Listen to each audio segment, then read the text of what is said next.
السلام علیکم ورحمۃ اللہ وبرکاتہ۔ ناظرین، استقبال ہے آپ کا میرے یوٹیوب چینل سبحان اللہ پر۔ آج کی اس ویڈیو میں آپ کو بتانے والا ہوں کہ اسلامک فنڈامنٹل فیتھس کیا ہے، یعنی اسلام کے بنیادی عقائد کیا ہے۔ اسلام میں عقائد کو کیا اہمیت حاصل ہے۔ عقیدہ، جس کو ہندی میں آستھا، وشواس اور انگلش میں فیتھ کہتے ہیں۔ جی ہاں ناظرین، آئیے میں آپ کو بتاتا ہوں کہ دین اسلام میں عقائد اور فیتھس کا درست ہونا کتنا ضروری ہے۔ اسلامی تعلیمات میں عقائد کا مسئلہ سب سے زیادہ اہمیت کا حامل کیوں ہے؟ اس سوال کا جواب یہ ہے کہ تمام عبادات، معاملات اور نیک اعمال کے قبول ہونے کا مدار عقیدے کے صحیح ہونے پر موقوف ہے۔ اگر عقائد صحیح نہ ہو تو مسلمان چاہے جتنی بھی عبادات کر لے اور چاہے جتنی ہی نمازیں پڑھ لے، مگر عقیدے کی خرابی کی وجہ سے سارے اعمال اور سارے نیک کام آخرت میں باطل اور ضائع ہو جائیں گے۔ جی ہاں ناظرین، عقیدے کی درستگی سے اعمال میں درستگی پیدا ہوتی ہے اور عقیدے کی خرابی کی وجہ سے اعمال ضائع ہو جاتے ہیں۔ فتنوں کے اس دور میں اپنے اور اپنی اولاد کے عقائد کی حفاظت کرنا ان کے والدین کی ذمہ داری ہے۔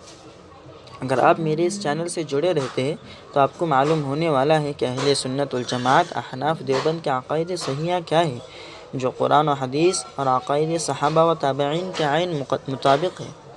جی ہاں ناظرین، اگر آپ ان عقائد کو نہیں سمجھتے اور اپنے بچوں کو ابھی سے یاد نہیں کراتے اور ان کے دل و دماغ میں ان عقائد کو ابھی سے نہیں بٹھاتے تو وہ دن دور نہیں جب آپ ہی کی اولاد آپ کی نہیں ہوں گی، بلکہ کسی فتنے کا شکار ہو کر ایمان سے ہی ہاتھ دھو بیٹھیں گے، نعوذ باللہ من۔ جی ہاں ناظرین، اب میں آپ کو اسلام کے بنیادی عقائد بتاتا ہوں۔ پہلا عقیدہ ہے وجود باری کا عقیدہ۔ کائنات میں کوئی بھی چیز خود بخود وجود میں نہیں آتی، بلکہ وہ کسی بنانے والے کی محتاج ہوتی ہے۔ اس لیے اس بات پر ایمان لانا ضروری ہے کہ یہ کائنات بھی خود بخود وجود میں نہیں آئی، بلکہ اس کو بنانے والی بھی کوئی ذات موجود ہے اور وہ اللہ تعالیٰ کی ذات ہے۔ دوسرا عقیدہ ہے توحید باری تعالیٰ کا۔ اللہ تعالیٰ اپنی ذات اور صفات میں یکتا ہے، یعنی اکیلا ہے۔ اللہ تعالیٰ نہ کسی کے باپ ہے اور نہ بیٹے ہے۔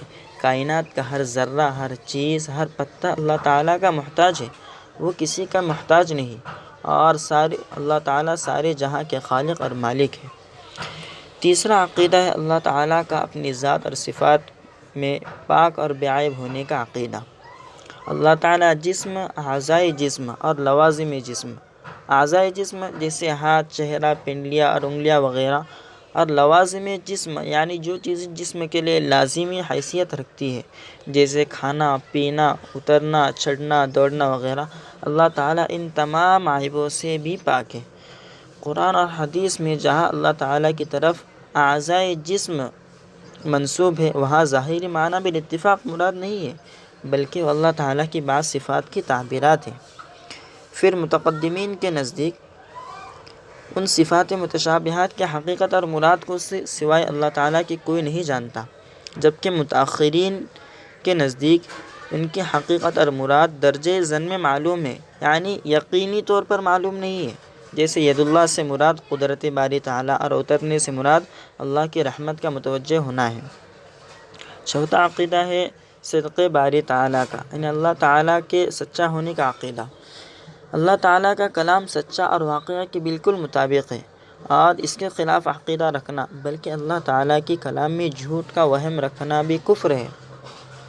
یعنی انسان کو یہ عقیدہ رکھنا کہ اللہ تعالیٰ کے کلام میں تھوڑا سا بھی جھوٹ پایا جاتا ہے، یہ انسان کو کافر بنا دیتا ہے۔ پانچواں عقیدہ ہے عموم قدرت باری تعالیٰ کا عقیدہ، جس کو سمجھنا بہت ضروری ہے۔ اللہ کے ہر چیز پر قادر ہونے کا عقیدہ۔